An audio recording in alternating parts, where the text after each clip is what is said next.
Good morning, guys and gals. It's a beautiful day again. We've had several days in a row here where just getting up, getting out, getting moving and breathing, and seeing the sun break through the trees and the rays of sun kind of find their place on the ground. It's such a beautiful, beautiful thing around here. Such an inviting thing. It's like I can't wait to get out here and just start soaking it in.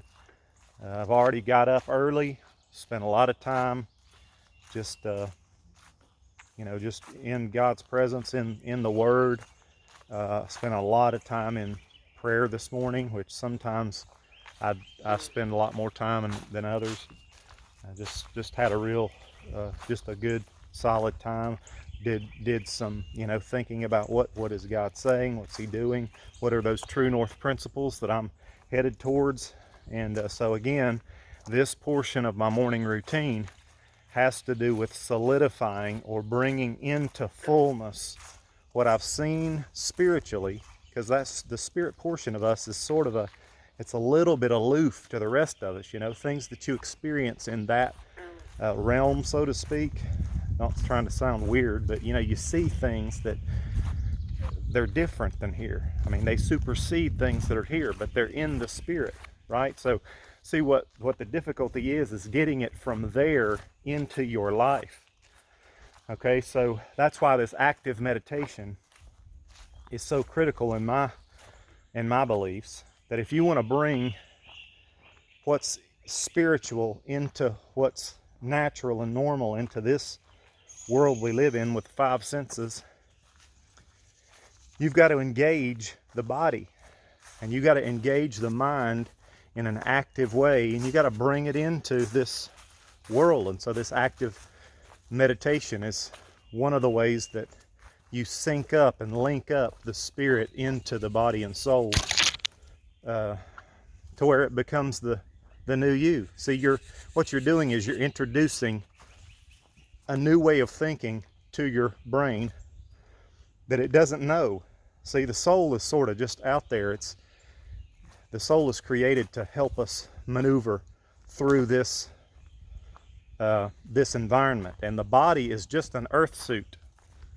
And the way the body helps navigate us through this fallen world and this environment is through the 5 senses. And so, according to those 5 senses, what you're seeing, what you're hearing, what you're feeling, what you're touching and tasting, it's interpreting that data and telling you things about who you are, okay? And so it doesn't understand spiritual things. It's not the spirit. The spirit is it's the God portion of who we are. It's God gave us a spirit that is the likeness. We are the likeness of Him in spirit. He's the Father of spirits, and He is a spirit. God is. And so when the spirit is introduced to new things and sees and understands that realm, then the job of the spirit connecting with the soul and interpreting it in such a way that the soul goes, oh, okay, I see that, I understand that. That has to take place, and you've got to be wise enough to know how to integrate those things. And so that's what one of the things that this active meditation does.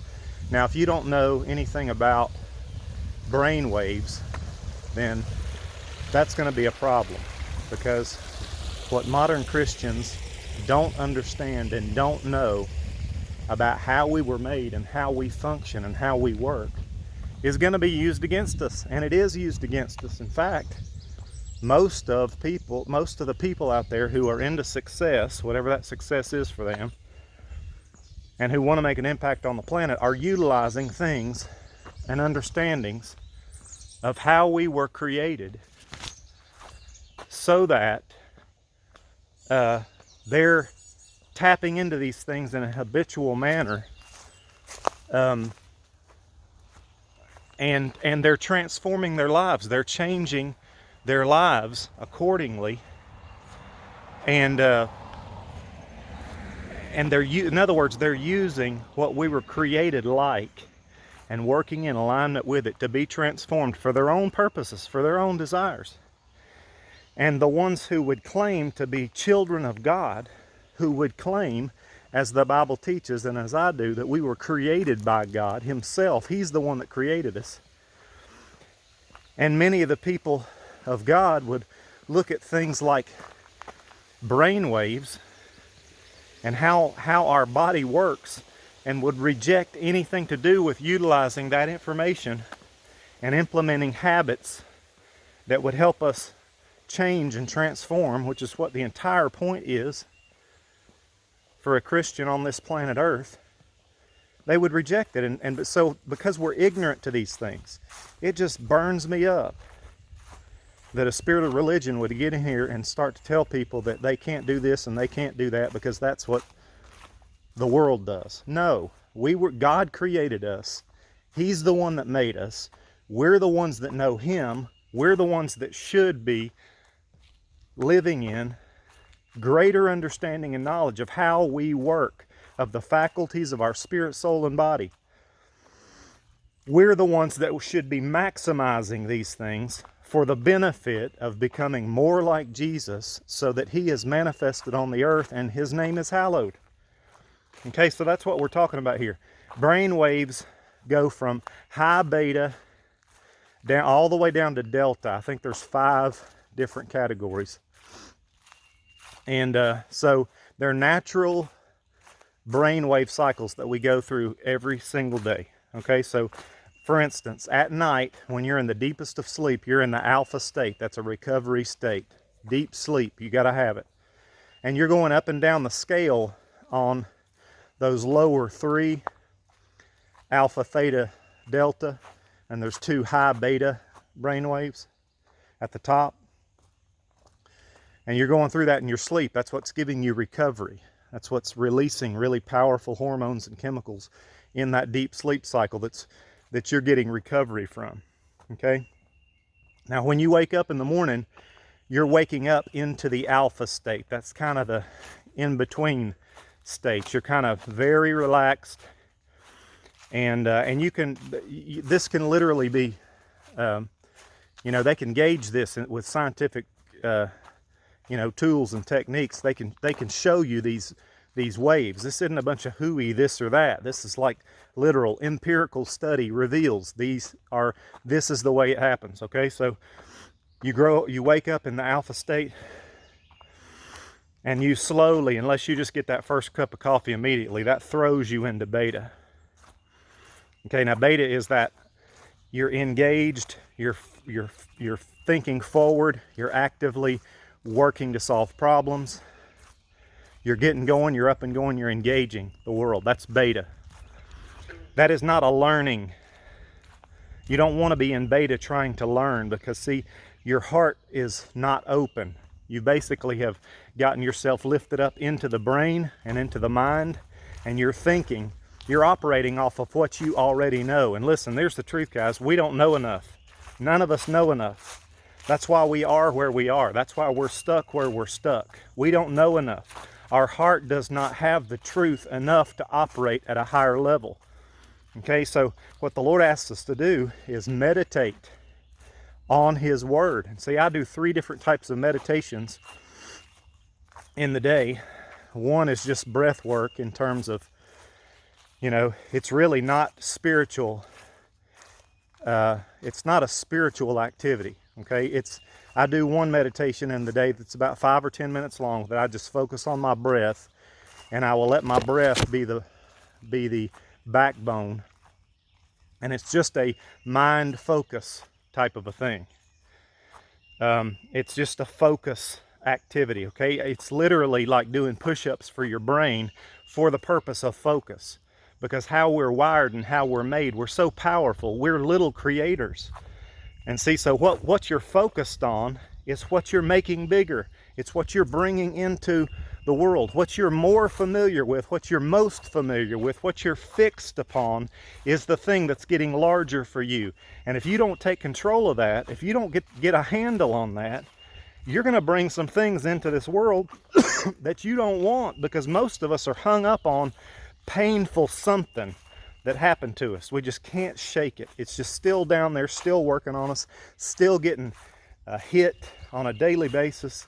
It's causing these emotions to come up, and we're focused on it. So see, if you're focused on that, you're going to attract more of that. You're going to bring that to you. That's what you're going to see. That's what you're going to pick up on. That's the world you're going to know. That's the world you're going to create and recreate.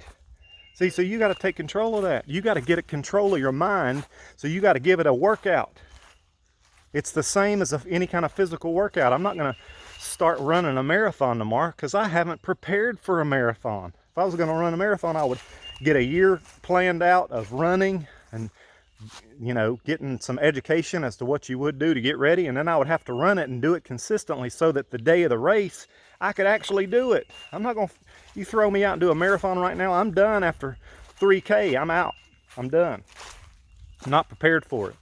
Most Christians are totally unprepared to focus on God and actually knowing Him and delivering Him in an experiential way to the earth, because their mind is so unfocused, it's so undisciplined, it's so caught on some pain or some wound, it's mostly familiar with a version of them that is not the truth, is not the way that God thinks. It has nothing to do with the resurrection life of Jesus, nothing to do with it.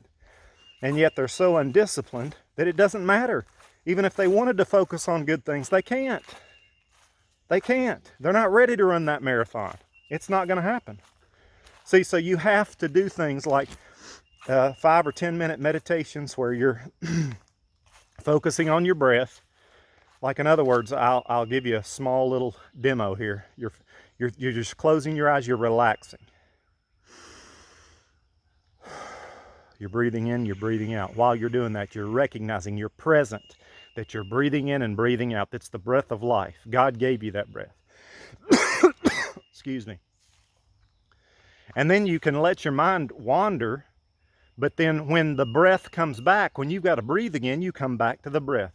And you do that, I'm telling you, you do that 5 or 10 minutes a day over the long haul, you will begin to train your mind to focus on what you'd like it to focus on. All of a sudden, you'll begin to understand some of the traffic that's running through your mind. And you'll know where it came from and whether it's the truth or not. I'm telling you, it's powerful. You'll be able to focus on good things, and you'll start getting more and more benefit of focusing on those good things. And so that's the deal. That's what meditation is. Now, I do another meditation in the day that's a guided meditation. In other words, it's a guy that I'm listening to, and he's guiding me through doing some things that begins with relaxation. See, I got to get out of beta and drop down into alpha, where I'm in a learning state, where my heart is opening up, where I'm having some things deposited in my heart that are going to be able to grow from my heart. Okay? Christianity is not an intellectual game. It's not a Sunday school teach me the Bible type of thing. It's an open my heart to the one who created me type of thing, and let him plant things in me and then teach me how to guard those things. That's what it is. And we have lost our way in modern Western Christianity in that. And we've even called anything Eastern. By the way, the Bible is Eastern, in case you didn't know that. It's an Eastern book. It's an Eastern religion, so to speak. Westerners like to point to Eastern everything and say it's all wrong. We're smarter, we're better, we know. Okay, we see where that's got us. Okay, we've lost the foundation with the root system of what this is all about. So we're coming back to it at this point. So I practice another meditation that's a guided meditation, and it's more of a 30-minute type of thing. And it's all about getting into that, opening up my heart and taking off the old man and putting on the new man. That's totally Bible. That's Ephesians. Take off and put on. That's the Apostle Paul teaching. That's the new man in Christ, and me becoming familiar with him in a meditative fashion. See, that's meditatively looking at the word and soaking it up into the heart. And that's what we're doing here. And so move and breathe today. Remember, this is the active portion of our meditation. We're coming out of our time with the Lord, and we're integrating it into our body by actively, first of all, getting grateful, getting into a state of gratitude, beginning to envision the future that we see God has for us and becoming familiar with it. See, you're literally putting it into your brain.